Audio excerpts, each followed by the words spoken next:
Thank y'all. you.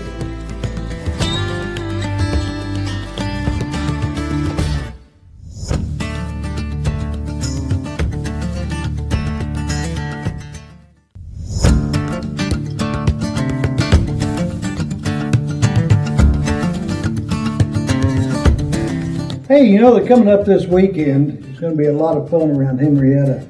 We got Saturday Fun Day out at Nichols Park. How many ages are going to be involved in this? You know, this is going to be a day, it's Family Fun Day, so it's going to be all ages. We have things for the littles with the bike races. We have things for teenagers up to adults. We have the volleyball tournament, that's 6-on-6 single elimination. The bike rally for the kids, they can win a bike. We have the cardboard boat races. You can stick anybody in your cardboard boat that you want to stick in there, as long as they have a life jacket. Primary. Littles, you can come out and dance at the glow-in-the-dark dance party with Jace. You know, all the little kids always love when Jace does his dance parties. And fireworks are for everybody, so come out. There'll be food trucks, there'll be vendors. So we're really going to have everything from your little kids up to even your senior citizens can come out and enjoy the day. I'm sure with all the activities that are going on, though, we'll be able to find something that appeals to everybody in the family. You know, everyone says there's nothing to do around Henrietta in the summer. This just proves the lie on that. Yes. And Chamber is going to be out there. We're going to be live streaming portions of this event. We'll start off with the volleyball. So you can watch the events, and of course they'll be recorded and put on the Chamber website. While this really isn't a chamber event, Right. we're helping Americans Guardians. This is one of the things that they have decided to do for the community and to help raise awareness for their toy drive. Of course, you know, at any time they do donations, we have asked, you know, invited a few food trucks out and a few vendors, and all the proceeds from those vendor fees will go back to America's Guardians this time to help with their toy drive that they take down to Shriners Hospital. Yeah, it's a great organization. They've been part of Henrietta festivities and activities for, I'd say, well over a decade. Yeah.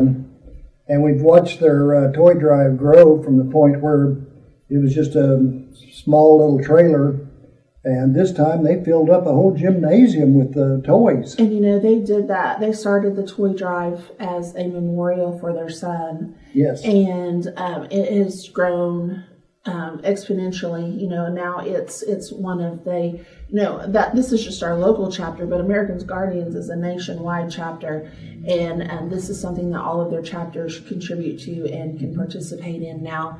Shriners Hospital has paired with St. Jude's Children's Hospital, so not only will those toys and those gifts be taken to Shreveport, but they'll also go with up to Memphis to the Children's Hospital there.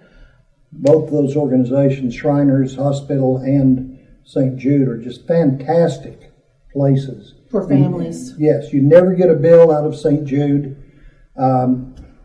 Personal experience, I've had a granddaughter that the Shriners helped a lot more years than she wants to admit old, but they helped her become walk normally, and I can't say enough positive things about them. Well, and you know, our Henrietta's own Jaden Peefler, he was their spokesperson for their couple of years ago, and he still is actively involved in a lot of things that the Shriners do, and they have been a big part of their lives. Like I said, they give back locally all the time. You know, we have our local Shriners here that help and do a lot of things, and medically and in ways that we just, unless you're experience it or have a child that goes through it, you don't understand the full depth of everything that they do and provide. And this is just another way for our community to help support that cause and to help those kids and those families. We decided at the chamber that we were partnering with them on several of it because they are so involved, America's Guardians, with so many of they show up for all of our events. So it doesn't matter if it's cruise night, it doesn't matter if it's Monster Mash, if it's Christmas, they are there. They are there and they're supporting the chamber. And this was one of our ways that we could give back to America's Guardians and help them with their cause. And so not only are we helping them promote their Family Fun Day, we're partnering with them at our rodeo this year. So the Jim Shoulders Rodeo, they'll have a toy drive there during the rodeo. They'll also do one again during the Mistletoe Market this year. So this year we wanted to help them and promote them as much as we possibly could, because they do support us at the chamber so much in our events throughout the year. They're always there for us to count on. Yeah, and that just kind of proves the difference between them and your common sense about a motorcycle gang. Yeah. You know, these guys are family folks. The whole family turns out for this. They bring their kids, their wives, their spouses. They come out really and they really help our events. They always come out and support. They're involved. They're active, very actively involved in our events. And again, like I said, they're chamber members, and this was just another way for us to help and to give back to one of our chamber members. Yeah. But we're going into, just after this weekend, we'll be going into the 25th is our Christmas in July. They will be set up that day. It's July 25th. The Grinch will be there. Santa will be there. So you're going to be wearing Bermuda shorts? You know, it's summertime. Santa's on vacation. So's the Grinch. So yeah, they'll be in there. They'll have their summertime attire on. But you can come down and take your pictures with Santa. We have a huge lineup of vendors coming, Bruce. We're so excited. We're going to have vendors that have never been to this area before. And so we're going to have a wide variety of vendors. We have some that are coming from out of state. We have some that's coming from all over Oklahoma.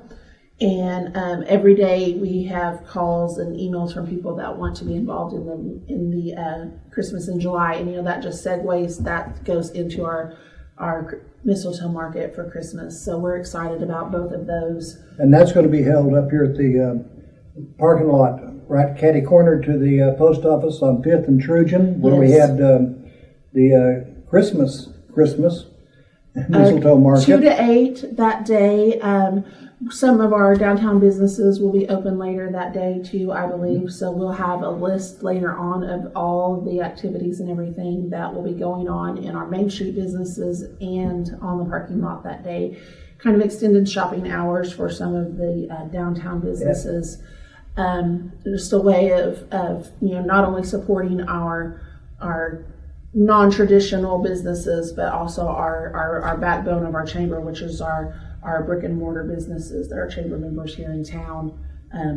They support us in everything that we do, and so this is another way that we can incorporate them into an event outside of Main Street. Yeah, the thing is too, if you're a business, you want to become a part of this, let's join the Chamber of Commerce. It's a fantastic organization. It will help promote your business, and you can help back to the community that you're a part of. And you know, Bruce, we're getting ready to roll out some new chamber perks for our chamber members also, things that we haven't been able to offer in the past. That's fantastic. We partnered with some state and some national organizations that are opening some opportunities for our chamber members that haven't been there in the years past, and we're really excited to roll those out really soon. As soon as we get all the details nailed down, we'll be able to share those with our chamber members. But we're really excited on the added benefits that's going to help beef up our chamber membership and add value to our chamber members to help them, because as a small business owner, that some people are aware of, some people aren't. Henrietta, Labor Day week turns 125 years old. It does, and we are so excited. Not everybody realizes just how long Henrietta celebrations and just Henrietta as a whole, until you get diving into those little rabbit holes. Bruce has done that for all of us. He's been doing hours upon hours of research at the not only the library, but the Historical Society, online, other places, everywhere you can gather information. Bruce has been chasing down those rabbits, and he's compiled a series of videos that he has narrated and is putting together for basically the 125-year history of Henrietta. We're going to have those released one a week from now through Labor Day. There's a dozen videos right now, and like she said, the information has been researched from a number of different places. One I want to really thank a lot is the Henrietta Historical Society. They are the owners of the Joseph Hardin photography collection, and they've made available a pretty large chunk of that collection, and we'll have photos that people have never seen before, photos of people that people have never seen before, and those are going to be up on, be released here through the chamber once a week. They're part of a video. Don't worry, you're not going to have to sit for a half hour or longer. Their videos run from 6 to 12 minutes long. That way you get a kind of idea. But I want to really encourage everyone to look back on Henrietta's history. We really got our name officially when Henrietta got its post office, and ironically that took place the Labor Day week 125 years ago. You know, I think one of the pictures that we were looking through that really caught my attention, and it wasn't even a dramatic picture, but it was the view from the hill, and in the corner someone had, it was from, what did we determine? I think it was 1920 something, and they had caught on this little camera a little black and white photo of Henrietta, but in the corner of the picture is a tornado. They caught at that time a tornado that was coming toward Henrietta, and you can see it in the background. And I thought, you know, in the 1920s, the technology that was available, how rare it was that they were able to catch a tornado as it was approaching Henrietta, and just how the timing and everything had to be so perfect just for them to get that, because that's not at that time something that was readily available for most people. Oh no. Well, you think about it, we're spoiled now, Jenny. You've got a camera in your phone. You take 100 pictures of the family at lunch. Yeah. And then you may have one photographer that was in the area for a few days and would take pictures of everybody and everything for maybe a week if you were lucky. Yeah. And not everybody had access to that. And they paid to have that done. It was a big thing to have your family portrait done or a picture of your business. It was a big thing. Mm-hmm. And that's something that we take for granted. But for them to be able to catch something like that, something as unique as a tornado in the 1920s, and to have that technology, and we just happened to just catch the corner of it in that photo that we come across. I just thought that was to me, that was interesting, because I thought, how often would that happen? You bet. But as guy that's been taking pictures all of his life for publications, I cannot brag enough about the technology that and the ability and the capability of this one man, Joseph Hardin. He didn't come to Henrietta until about 1920, yet for the next 40 years, almost 50, he caught so much of Henrietta activities. Everything from parades to portraits to events, just everything. It's just fantastic. And it was one guy carrying around, I know it had to be at least 20 pounds of camera and tripod, plus his film. Well, just even the businesses that he documented, the people. I mean, there's just candids of people. When they had the Armistice Day celebration and all you don't understand the scope of the pictures and the history that he captured, that just because he lived here and he was here to capture those moments. Otherwise, they would be lost. Nobody, it's just, other towns don't have that. And we're very fortunate to have the Henrietta Historical Society and the museum. Don't forget, that's down here at on Moore Street, 410 Moore. And they're open off and on, you know, they're like everywhere else. So they suffer from issues with having extra help. It's a small organization. Funding, extra help. Yeah. Just, you know, it's having somebody there all the time to have the doors open. They're doing things without the grants and the budgets that the larger museums have. Right. So they do rely on our local people to support them and to help them do any projects that they take on. But, you know, again, Henrietta, 125 years old, Labor Day weekend. We'll watch the videos and, you know, is everything professionally done? No, it's done for you by Henriettans. We're trying our best to get the word out and be entertaining at the same time. We talk about people. We talk about the schools. It's just a compilation of things over the past 125 years. So they'll be on the Chamber YouTube page, on the Chamber Facebook page, and on the Chamber. Again, remember, we're going to be out there at the park Saturday morning, live streaming various parts of the events. So I'm excited to see the boat races. I am excited to see the boats, what they look like, how they engineer them to put together, because you know they're limited on, you can't have like foam, the pool noodles or plastic, or right. So you're limited on what supplies and materials you can use, but you have to build a floatable boat. Well, I'm kind of like the guy that goes to stock car races. I only go for the crash. So I want to see who's going to sink.